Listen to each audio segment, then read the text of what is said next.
Assalamualaikum warahmatullahi wabarakatuh.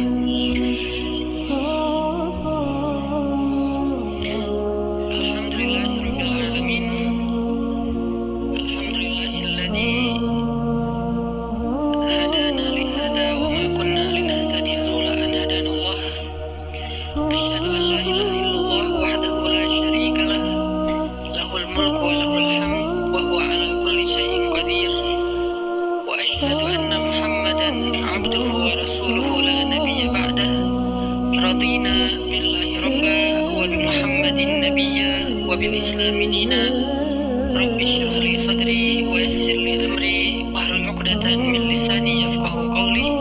Allahumma shalli wa sallim wa barik ala sayyidina Muhammadin wa ala alihi wa sahbihi ajma'in.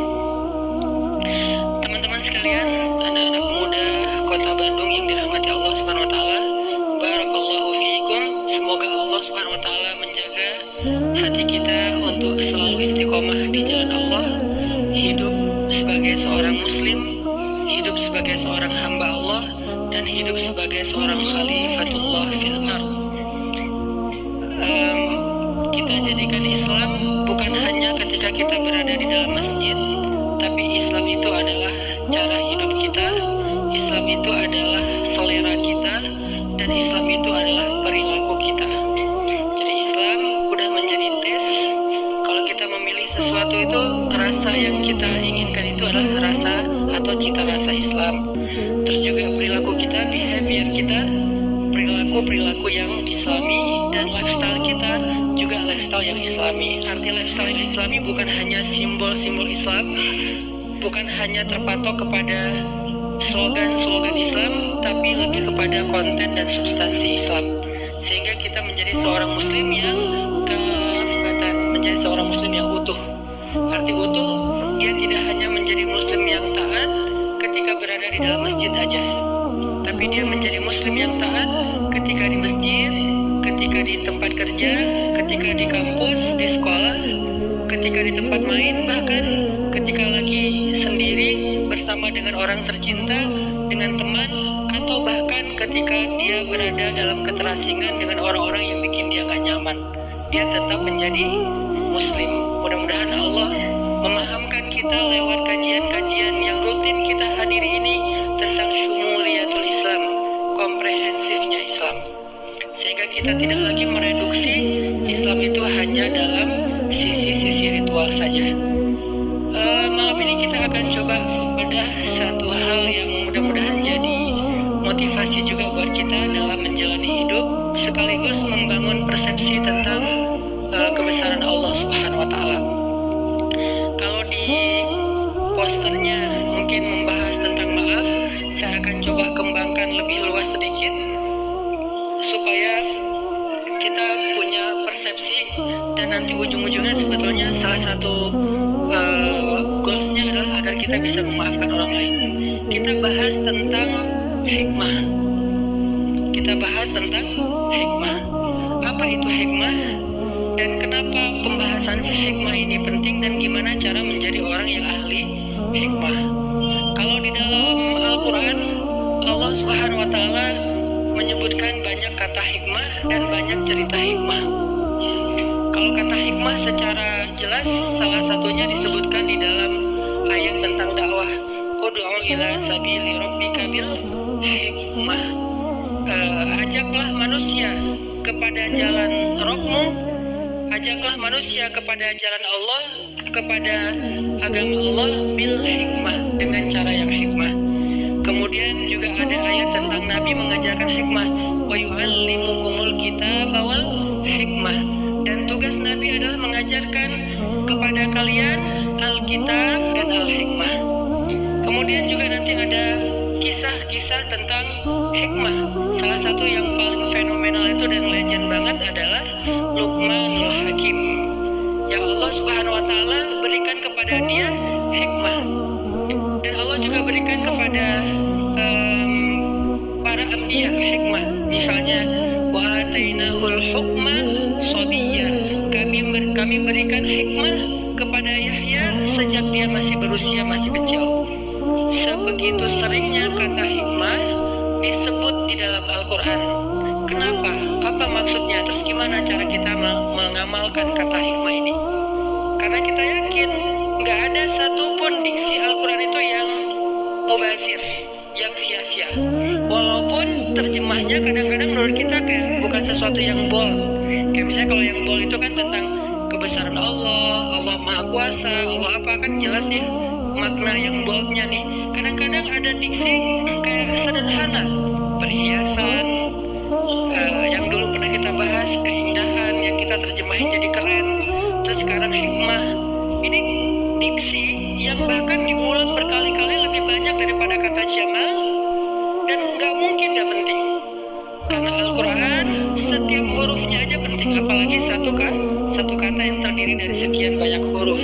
Sehingga Allah ngasih tahu kita bahwa semua huruf Al-Quran itu penting kadang-kadang dengan sebuah simbol atau dengan sebuah kode. Misalnya alif lam mim gitu. Kenapa ada pembukaan surat cuman satu huruf, nun, qaf, shad gitu kan? Atau dua huruf, yasin, atau tiga huruf, alif lam mim, atau banyak, kaf, ha, ya, ain, shad. Semuanya huruf, bukan kata. Kenapa Allah buka surat-surat tersebut dengan huruf? Karena Allah pengen ngasih tahu salah satu maknanya, semua huruf Al-Quran itu penting. Sehingga yang kita baca, walaupun cuma qaf, itu penting. Minimal kalau kita nggak tahu makna lebih dalam, pentingnya apa? Qaf aja kalau kita baca dapat pahala. Coba kalau kita baca yang lain selain Al-Quran, satu huruf nggak akan mengandung pahala, walaupun juga nggak mengandung dosa, biasa aja gitu. Yang biasa aja itu namanya mubah, nggak berpahala, nggak dosa ya, nggak dilarang, nggak disuruh, biasa aja. Kita baca nama seseorang, nama orang penting banget, udah lengkap dibaca pun belum tentu berpahala kan. Tapi kalau Al-Quran belum lengkap, satu huruf aja udah 10 kebaikan. 10 kebaikan itu Allah nyebutnya, Nabi nyebutnya dengan istilah hasanah. Hasanah itu bukan hanya angka pahala yang menurut kita cuma angka akhirat. Hasanah itu biasanya lebih sering dan lebih identik dengan dunia. Nanti satu huruf kita baca Al-Quran, kita kayak dijanjiin sama Allah dapat 10 kebaikan dalam hidup kita hari itu. Misalnya pagi-pagi qaf, udah 10 loh. Besok nun, lo ngapain sih? Cari berkah. Jadi cuma satu huruf doang. Kebayang satu huruf aja bisa sekeren itu gitu. Apalagi satu kata, kalimat, ayat, surat, juz, dan khatam, udah dahsyat banget. Ini kayak kode dari Allah, baca Quran itu nggak sia-sia teman-teman. Kita nggak bisa baca fasih aja dapat pahala yang utuh. Apalagi fasih maka dilipat menjadi 10 kali lipat. Beda banget dengan kita baca yang lain, walaupun membaca yang lain itu insya Allah kadang beberapa hal masih bermanfaat, kayak baca buku atau baca majalah, baca WA, baca grup, baca caption orang di sosial media, baca komen mantan, ya mungkin dia komennya motivasi, aku udah halal nih, kamu kapan gitu kan, kayak motivasi gitu kan. Itu kan motivasi juga, dan kadang lebih greget loh kalau dimotivasi mantan ya, kayak pengen duluan, siapa duluan yang sukses gitu kan. Terus sudah sukses pengen bikin dia nyesel kan gitu. Niatnya dari awal udah gak benar. Oke, kita belajar tentang hikmah. Apa sih arti hikmah? Banyak, karena bahasa Arab ini punya makna yang sangat beraneka macam dan luas banget. Tapi salah satu arti hikmah yang sering banget diulang-ulang oleh ulama adalah hikmah itu kayak akibat, dampak. Dan by the way, akibat itu juga bahasa Arab, akibah. Wal aqibatu lil muttaqin. Artinya apa? Akibat atau kesudahan hasil yang baik itu adalah hak orang yang bertakwa, kata Allah. Wal aqibatu lil muttaqin. Akibat artinya kayak hasil yang baik adalah hak bagi orang yang bertakwa.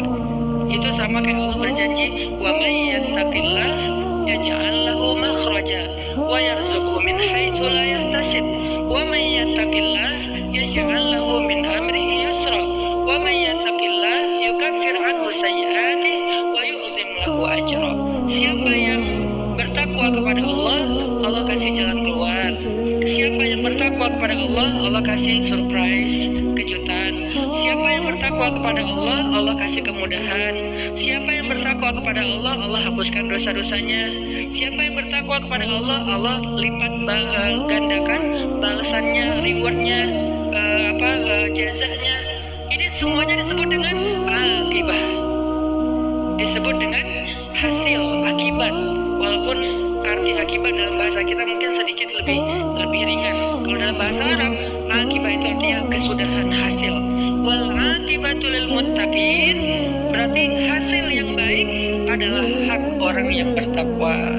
Jadi bisa dibilang hikmah itu agak mirip dengan makna akibah atau akibat, kesudahan, efek. Nah, kalau di dalam ayat tentang dakwah, maka arti hikmah itu adalah orang yang bijak itu, orang yang hikmah adalah orang yang kalau dia berdakwah, dia ngomong, dia bikin caption, dia komen, dia mikirin efeknya, bukan mikirin maunya. Ini kurang hikmah. Mungkin kalau kita terjemahin lebih luas lagi, hikmah itu bijak kalau bahasa kita. Hikmah itu bijak. Orang yang ahli hikmah, bahasa Arabnya disebut al-hakim. Luqmanul hakim, Luqman yang bijaksana. Berarti orang yang bijak itu adalah ketika berdakwah, dia mikirin efek dari caption saya ini apa, efek dari komen saya ini apa, efek dari cara ngomong saya, sikap saya, program saya atau apapun yang kita rencanain itu apa terhadap dakwah. Ini namanya orang yang ud'u ila sabili rabbika bil hikmah. Bukan cuman pengen mengekspresikan maunya dia. Ini kurang bijak nih. Misalnya lagi ngejos kan, ngomong aja terserah dia mau terima atau enggak. Nah, ini nggak mikirin efek. Terserah orang mau nerima atau nolak, terserah dia. Yang penting saya udah ngomong. Nah, ini namanya agak sedikit belum matang menurut saya. Kenapa? Karena dia masih berdakwah untuk nunjukin sikap dia. Kalau dia tuh bold, kalau dia tuh ngejos, kalau dia tuh orangnya pemberani, orangnya misalnya sangat loyal kepada agama, pengen nunjukin doang kalau dia itu orangnya hebat gitu. Nah, ini belum bijak. Kalau orang yang bijak, dia nggak mikirin tentang ekspresi pribadi, dia mikirinnya ini keterima nggak ya yang saya sampaikan, ini kira-kira waktunya tepat nggak ya, ini momennya udah pas belum ya, ini kira-kira dia ngerti nggak ya kalau ngomongnya seberat ini atau serumit ini gitu. Ini namanya orang yang hikmah. Ud'u ila sabili rabbika bil hikmah. Ajaklah orang kepada agama Allah dengan bijaksana. Arti dengan bijaksana, kita terus mikirin banget apa ajakan yang buat orang insya Allah akan nyaman. Kemudian dia bisa paham, lalu dia nerima. Ini salah satu di antara arti hikmah. Tapi yang kita akan bahas bukan hikmah dari sisi itu, karena itu agak berat. Lagian itu bukan untuk dipraktekin sehari-hari, lebih ke orang yang memang khusus berdakwah atau apa gitu. Yang kita pengen bahas hikmah dalam kehidupan kita sehari-hari. Karena arti hikmah itu adalah efek, akibat, atau kesudahan, atau kejadian yang berlaku setelah sesuatu.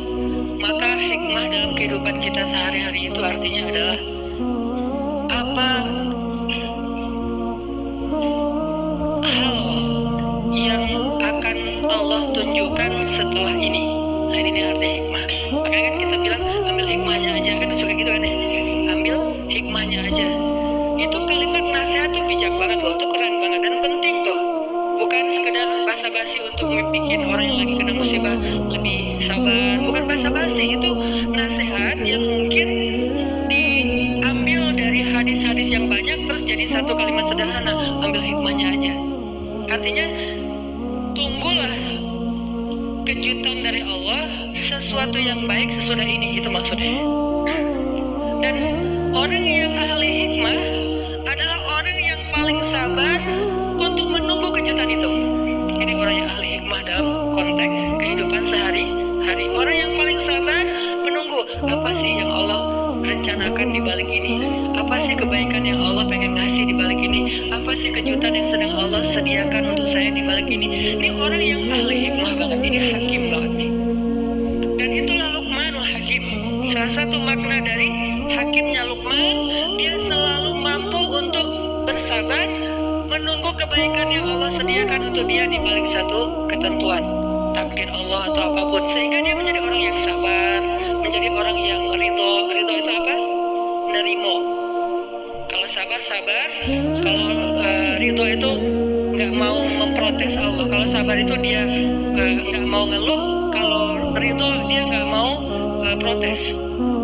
Kalau ngeluh kan lebih kepada masalahnya, kok saya gini, kok saya gitu. Kalau protes, apa maunya Allah, ini nggak ridho nih. Nah, Luqman menjadi orang yang paling sabar, ridho, happy lah gitu. Padahal kalau kita lihat Luqman itu kehidupannya sangat biasa banget dibandingkan kita nih. Satu, dia orang Ethiopia, Habasyah, orang kulit hitam, kayak satu kampung gitu sama Bilal. Dia budak.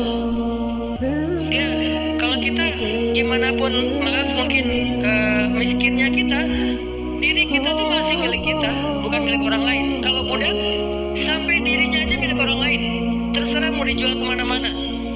Bahkan kalau dia nikah, dia hanya boleh menikah dengan sesama budak yang istrinya juga milik orang lain, milik tuannya. Kita kadang-kadang sebagai orang yang mungkin kerja di orang lain, ngerasa sebagian dari waktu kita itu milik perusahaan, milik atasan kita, yang dia yang nentuin, kamu harus masuk kerja, kamu nggak boleh cuti dulu sekarang, kan gitu kan. Kalau Luqman itu lebih dahsyat loh, seutuhnya dirinya, waktunya, bahkan kehidupannya milik tuannya. Dia nggak punya hak apapun, satu-satunya milik dia cuma hati doang, karena itu yang nggak bisa dimiliki siapapun, cuman hati doang. Artinya dengan kondisinya sebagai budak yang nggak punya apa-apa, yang bahkan dirinya, istrinya, anaknya semuanya milik tuannya, dia masih menjadi orang yang selalu mengatakan alhamdulillah, alhamdulillah, alhamdulillah. Kok bisa orang kayak gini? Malah dia berbaik sangka terus sama Allah, sampai dia nasihatin anaknya dengan goal supaya anaknya itu kagum kepada Allah. Allah tuh baik banget sama kita, Allah tuh selama ini selalu ngasih kita kebaikan, nikmat, anugerah, dan karunia segala macam. Kok bisa orang dengan status Luqman tapi malah lebih sering bersyukur kepada Allah? Sehingga salah satu kalimat hikmah yang Allah ajarkan kepada Luqman, anishkur lillah wa may yashkur fa innama yashkur li nafsi. Kata Allah, kami berikan hikmah kepada Luqman sehingga dia menjadi orang yang bersyukur kepada Allah. Bukan kami berikan nikmat ya, ini beda nih, ini kalimat detail banget. Kami berikan hikmah kepada Luqman sehingga dia menjadi orang yang bersyukur. Harusnya kan kalimat yang kalau menurut kita harusnya yang lebih tepat tuh, kami berikan kepada Luqman nikmat sehingga dia menjadi orang bersyukur kan. Kenapa dia malah bersyukur tapi yang dikasih hikmah bukan nikmat? Ini bedanya pemahaman orang yang ahli hikmah dengan kita yang terbatas. Kalau buat kita, syukur itu untuk nikmat, tapi buat Luqman bukan itu yang paling penting. Ketika Allah udah berikan dia hikmah, kata Allah, wa may yu'tal hikmah faqad utiya khairan katsira. Siapa orang yang Allah kasih hikmah, berarti dia telah diberikan khairan katsira, kebaikan yang sangat banyak. Siapa yang dikasih hikmah oleh Allah, berarti dia dikasih khairan katsira. Allah yang bilang katsir. Kalau kita bilang, ya Allah, dunia ini nikmat yang banyak, kata Allah, dunia itu hanyalah mata'un qalil. Dunia itu cuma kesenangan yang qalil, sedikit. Sedangkan hikmah Allah bilang katsira. Terus sebanyak apa tuh? Kalau seluruh dunia ini dikumpulin, kita dapat emas, kita dapat segala macam harta dan tambang kayak gitu kan. Jadi punya pulau di mana-mana, kita jadi raja satu-satunya di muka bumi. Seperti Zulkarnain, seperti Fir'aun, seperti Namrud, seperti Sulaiman, semua raja yang pernah ada, bukan raja yang sekarang. Raja dari sekarang kan kotak udah wilayahnya udah kecil-kecil ya, kayak Raja Dubai, cuman Dubai doang. Abu Dhabi bukan milik dia, padahal satu negara tuh, Emirat. Tapi dibagi dua raja, yang satu bagiannya Abu Dhabi, yang satu lagi bagiannya Dubai. Yang satu pesawatnya Emirat, yang satu lagi pesawatnya apa? Ya itu deh, ada dua pesawat kan, kayak kita kayak Garuda sama apa gitu. Kita ada yang lain gak sih? Ya kalau di Emirat itu ada Emirat, ada satu lagi saya lupa. Etihad. Abu Dhabi Etihad, kalau Dubai Emirat. Dua raja nih. Satu negara kecil yang penduduknya cuma 1,5 juta. Itu kelihatan gimana istananya kalau teman-teman tahu Dubai itu. Dengan Khalifah Towernya, kemudian kemudian dengan istana-istana lain yang di view pantai, apalagi sekarang Dubai itu jadi kayak destinasi sport ekstrim kan, yang loncat dari gedung, yang loncat dari pesawat, yang tapi nggak ada yang bunuh diri, loncat profesional gitu, bukan loncat karena masa lalu. Terus kayaknya kalau itu banyaknya di Jepang, Korea itu loncat dari masa lalu. Kalau di Dubai itu profesional, itu punya 2 orang doang loh, bisa kayak wah kaya banget ya. Tapi kata Allah, mata on qalil, itu mah sedikit. Apalagi cuma dapat wilayah kecil, dapat dunia aja. Raja Saudi, Raja Dubai, Raja di Eropa kan banyak kerajaan juga tuh. Mereka digabung semuanya kerajaannya di depan Allah, kata Allah, mata on qalil, dikit. Terus giliran hikmah, kata Allah, khairan katsira, kebaikan yang banyak. Itu kebayang nggak tuh seberapa banyaknya? Ini logika iman dengan logika kita manusia biasa. Nah, Allah bilang orang yang dikasih hikmah berarti dia dapat khairan katsira. Artinya apa? Dia tuh lebih beruntung daripada Raja Dubai, lebih beruntung daripada Raja Abu Dhabi, lebih beruntung daripada Raja Saudi, raja kerajaan manapun di muka bumi, dia lebih beruntung. Makanya orang yang udah Allah kasih hikmah, dia menjadi orang yang paling bersyukur. Orang yang Allah kasih hikmah, dia menjadi orang yang paling bersyukur. Kenapa? Karena dia lebih beruntung dari raja-raja tadi. Oh, sebegitu pentingnya hikmah, Ustaz. Ya, makanya ketika Allah mengatakan wa ataina kami berikan kepada Luqman hikmah anishkurlillah, berarti Luqman itu walaupun secara sosial statusnya budak, tapi dialah orang yang paling beruntung di muka bumi, sehingga dia menjadi orang yang paling bersyukur. Gimana caranya? Apalagi kita yang bukan budak, gak semiskin Luqman. Hanya mungkin kita mengeluh karena gak tahu hikmah dibalik ketentuan Allah terhadap diri kita. Jadi kalau Allah sayang kepada hamba, Allah gak ngasih nikmat supaya dia bersyukur. Itu biasa. Oke, itu kasih sayang Allah, tapi yang kayak levelnya level receh lah tuh. Ada orang dikasih receh bahagia banget, pasti kasih uang yang bukan bunyi koin, uangnya uang kertas. Kok ini sih gak dikasih yang koin itu? Kan aneh ya. Dikasih uang 1.000 rupiah atau 500 rupiah, dia bersyukur, makasih atur nuhun, makasih banyak, berkali-kali ngomong syukur, sampai ngundang teman-temannya, aku dapat nih 500 rupiah gitu kan. Begitu dikasih 100.000, ya apa sih maunya Allah ngasih 100.000? Ini maksudnya. Jadi Allah kayak nawarin, ini loh yang lebih baik daripada itu, mau nggak aku berikan kepada kalian hikmah? Apa sih hikmah?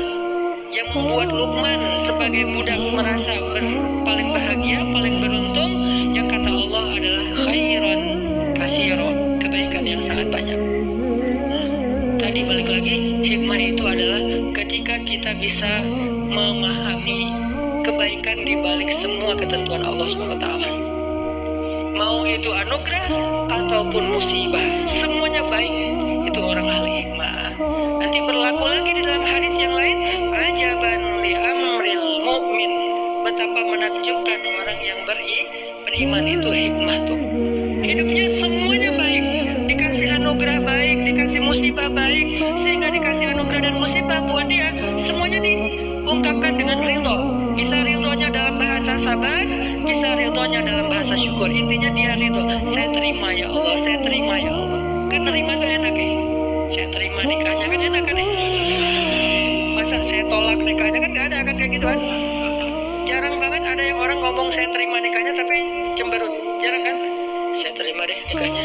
Gak ada kan orang kayak gitu. Rata-rata saya terima nikahnya tuh kayak calon mertua belum selesai hijab kita udah kabul gitu kan. Saya nikahkan, saya terima pak gitu kan. Saking kayak lagi semangat banget gitu. Kadang-kadang kalau ada orang yang calon mertuanya mungkin orangnya kebiasaan pelan-pelan kalau ngomong, Ananda, saya sebagai ayahnya panjang pak ininya, atau kadang-kadang si MC-nya prolognya kepanjangannya kapan akan nikahnya, keburu gempa, keburu apa, keburu kiamat gitu kan. Terus saya nggak sempat nikah lagi, pengen cepet-cepet. Makanya kata kalau si penghulunya bijak bilang biasanya akad dulu nanti baru ceramah, biar mereka udah tenang dengerin nasihat. Beda dengerin nasihat tapi deg-degan, ini akan jadi nggak sih? Ini akan jadi nggak sih? Udah sejam ceramah teh. Kenapa ini ceramah kesannya kayak dilama-lamain? Dan penceramahnya masih muda. Jangan-jangan sih, kan bahaya banget gitu. Makanya akad itu udah beres akad, si ceweknya kan hadir gitu kan, duduk di sebelah dengerin nasihat tentang pernikahan, khutbah nikah, itu tenang banget. Artinya saya terima ya Allah tuh kita kayak berakad dengan Allah. Ya Allah, apapun yang kau berikan saya yakinlah itu kebaikan buat saya terima. Raditu billahi robba, itu artinya wa bi Muhammadin nabiyya wa bil islami dinan. Artinya kita emang terima banget. Nah ini nih orang yang nerimo ini, dia adalah buah dari ahli hikmah, mengerti kebaikan di balik semua ketentuan Allah Subhanahu wa taala. Nah, kita belajar tentang hikmah ini, gimana sih biar jadi orang yang ahli hikmah. Kita bisa selalu yakin, enggak apa-apa deh kayak gini kan qadarullah lah, udah Allah tentukan kayak gitu. Enggak apa-apa, tunggu aja bentar lagi ada kebaikan kayak gitu tuh. Kalau dikasih nikmat, anugerah, ya wajar banget kita bisa langsung menebak alhamdulillah ini kebaikan. Tapi kalau dikasih ujian nih, belajar hikmahnya tuh untuk itu. Belajar hikmah untuk kalau dikasih ujian, dikasih musibah, dikasih sesuatu yang menurut kita kayak bukan maunya kita gitu. Kan sering banget ya dalam hidup kita Allah tentuin sesuatu yang bukan maunya kita. Saya juga sering kayak ngerasa gak enak sama Allah. Ya Allah, maafin saya, kemarin udah salah sangka, kemarin saya ngeluh, kemarin saya salah paham, kemarin saya gak ngerti, kemarin saya ngomongnya gak baik. Pas Allah tentukan begini dalam hidup, adegan paling kecil aja dalam kehidupan kita. Kita rencanain ini, yang terjadi yang sebaliknya. Kita rencanain apa, yang terjadi sebaliknya. Padahal kita udah ikhtiar maksimal dalam kerjaan, dalam kuliah, dalam apapun. Itu sering banget. Dan biasanya kalau kita sabar dikit, nanti kita akan tahu. Sabar ini artinya bukan diam ya. Sabar ini artinya jangan melenceng. Itu arti sabar. Tetap di situ, jangan melenceng, tetap on the track, jangan keluar dari syariat, jalan Allah. Syariat itu kan artinya jalan, bahasa Arab itu artinya jalan. Jangan keluar dari jalan itu, jalan aja nggak apa-apa. Walaupun ada agak-agak badai dikit, gerimis dikit, terus mungkin ada godaan-godaan orang teriak-teriakin kita dikit, dibully, jalan aja. Bentar lagi kita akan melihat hikmah kebaikan yang Allah sediain.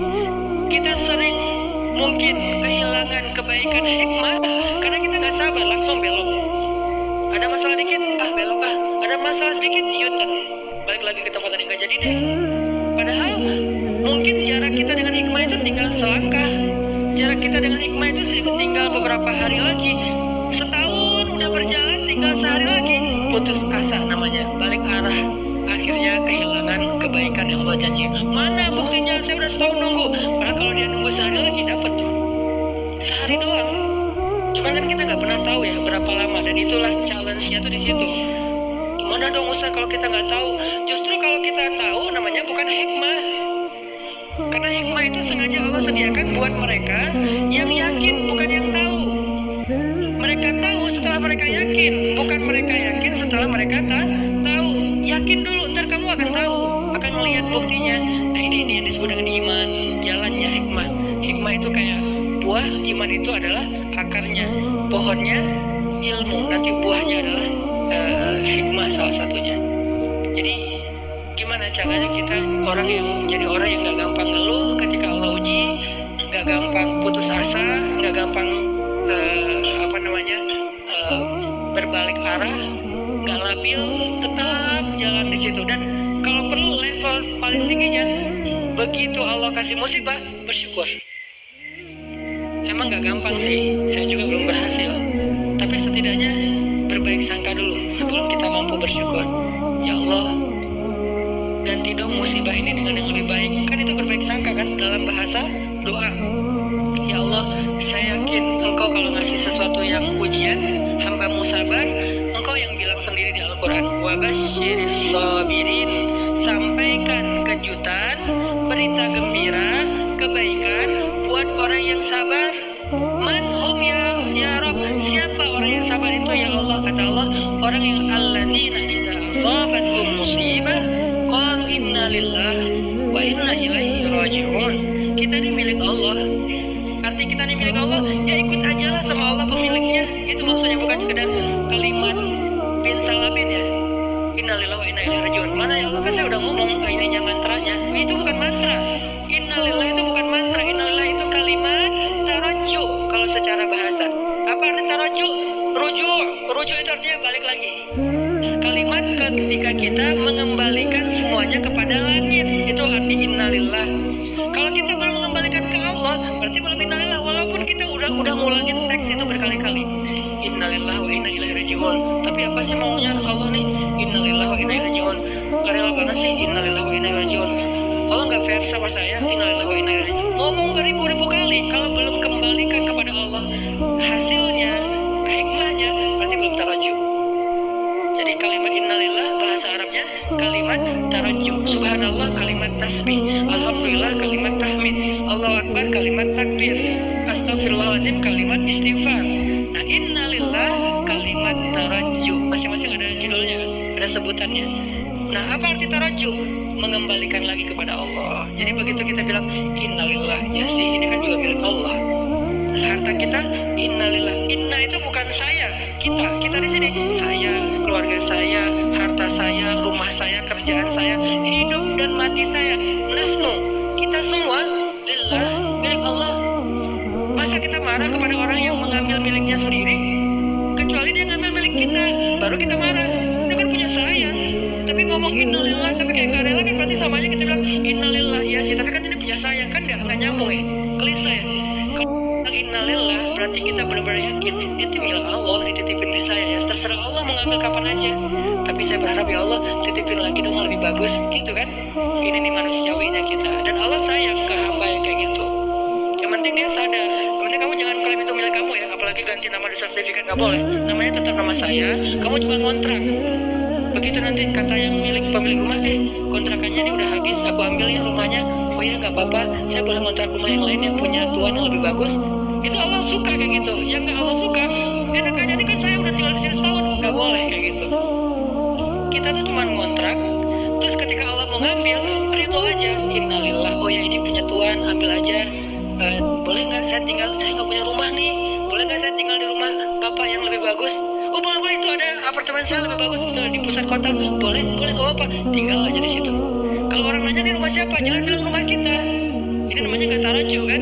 Bilang rumahnya bapak fulan, rumahnya teman saya, rumahnya siapa misalnya gitu. Begitu datang setahun lagi, mas, kayaknya anak saya baru nikah, mau dipakai apartemennya, saya ambil nggak apa-apa. Oh ya nggak apa-apa pak, emang punya milik bapak. Saya malah bersyukur setahun udah dipakai gratis, gitu kan? Tapi saya mau tinggal di mana ya pak? Kan gitu kan ya?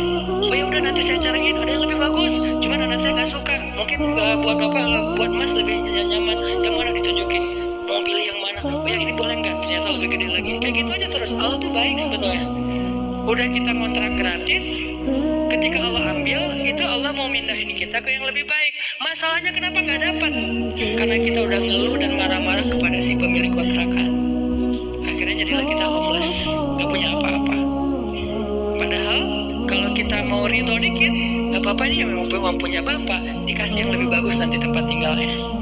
Ini yang disebut dengan hikmah. Insyaallah nanti kita lanjutin lagi setelah sholat isya.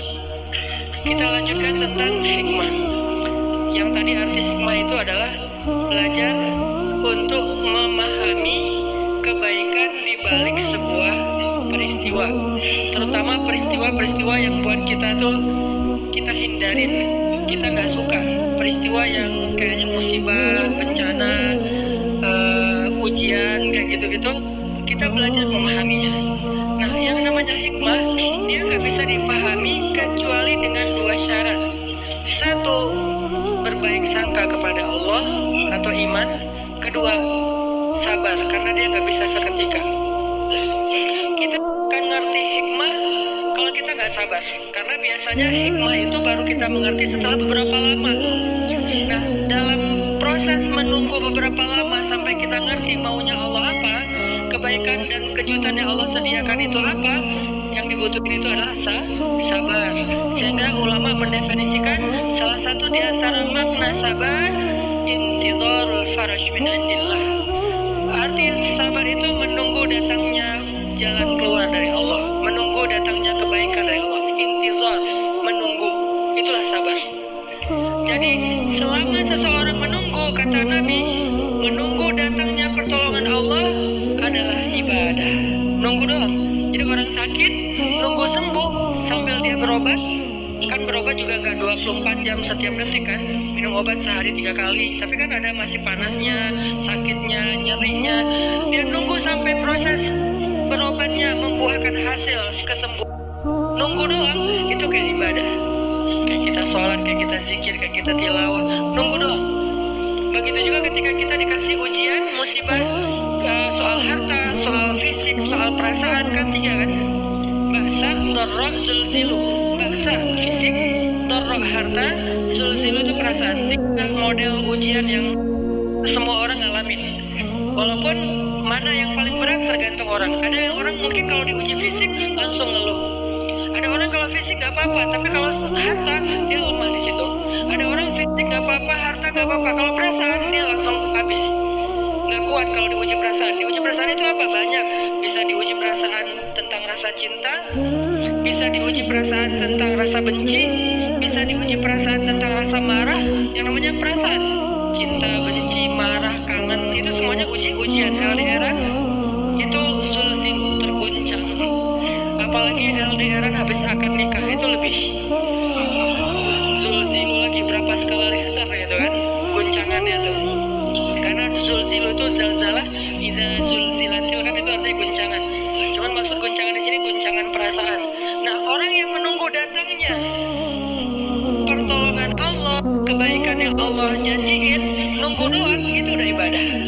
Dan itu yang disebut dengan intizar. Penantian itu sama dengan sabar.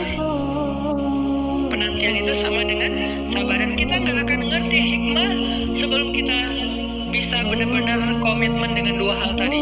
Berbaik sangka sama Allah, pasti ada kebaikan di setelah ini. La'allahu khair, la'allahu khair, inna lillahi wa inna ilaihi raji'un.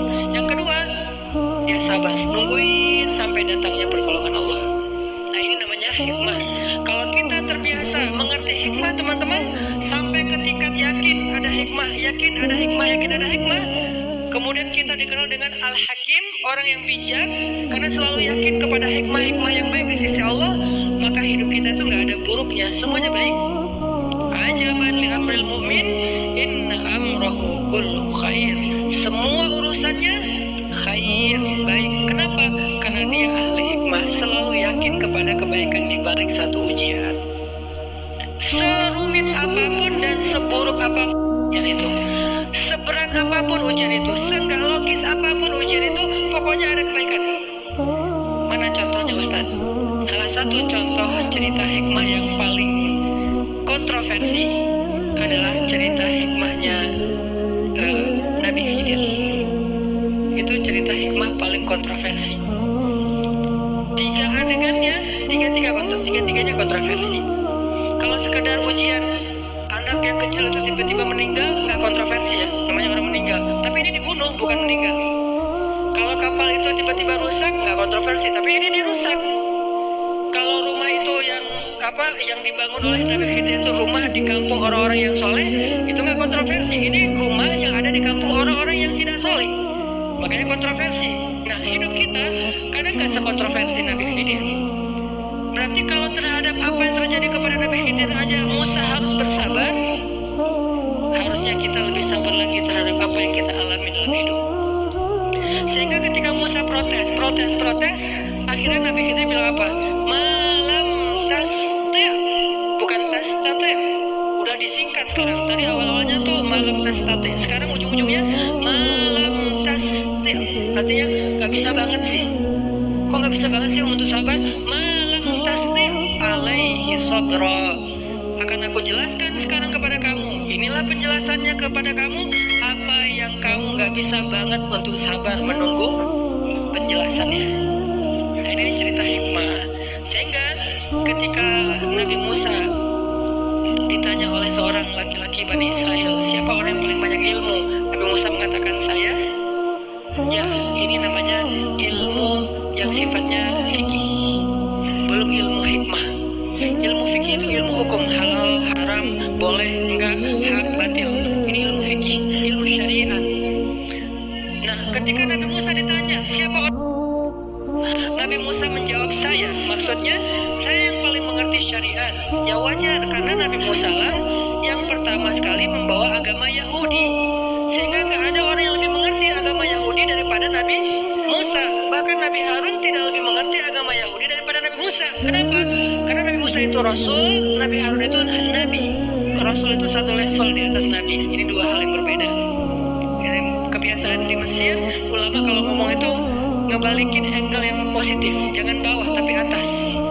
Saya bisa bilang Nabi itu satu level di bawah Rasul. Artinya Harun itu Nabi, Yahya itu Nabi, Zakaria itu Nabi, Imran sebagian ada yang bilang itu Nabi, Maryam sebagian ada yang bilang itu Nabi, dan mereka semuanya ngikutin agamanya Rasul Musa alaihissalam, ngikuti agamanya Nabi Musa itu Yahudi.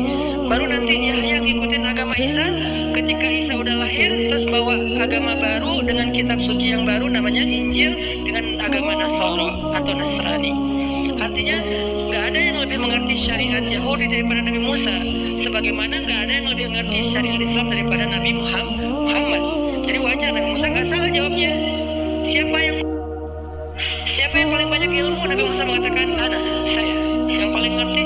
Kalau kalian pengen tahu tentang agama Yahudi, tanya saya deh. Kemudian Allah mengatakan, wahai Musa Sallallahu Alaihi Wasallam mengomentari ayat ini, kan Nabi bacain terus komen ya. Ini namanya tafsir hadis. Jadi komen terhadap ayat dari hadis. Sebaik-baik tafsir itu tafsir Quran dengan Quran, kemudian tafsir Quran dengan hadis. Nabi yang bilang, kata Nabi, seandainya saudaraku Musa itu sabar sedikit lagi, maka Allah akan mengajarkan kepada dia banyak hikmah-hikmah yang luar biasa. Tapi qadarullah Musa tidak sabar. Intinya itu pelajaran buat kita teman-teman. Hikmah itu emang kayak gitu, misteri. Kalau kita pengen tahu komunikasi sama Allah, apa maunya Allah, caranya dua, berbaik sangkalah kepada Allah. Allahu khair. Mudah-mudahan ada kebaikan di sini. Innalillahi wa inna ilaihi raji'un. Apapun bahasa kita. Baru yang kedua, tunggu aja. Tunggu tanpa mengeluh, tunggu jangan return, tunggu jangan trend left atau right, pokoknya jalan aja lurus. Istiqomah dan dawam. Istiqomah artinya komitmen, dawam artinya konsisten. Terus aja jalan. Insyaallah nanti kita akan melihat malam tasdiq alaihi sabra, sesuatu yang kita tidak sabar untuk menemukan penjelasannya. Inilah tentang bab hikmah. Mudah-mudahan jadi motivasi buat kita dalam menjalani hidup, karena pastinya banyak banget rencana-rencana kita yang kadang belum bisa terwujud seperti yang kita pengenin. Allahu khair. Mudah-mudahan ada kebaikan di balik itu. Yang penting jangan salahin Allah. Kalau ada yang tidak benar, salahkan diri kita sendiri. Menyalahkan diri sendiri itu bagus untuk memperbaiki.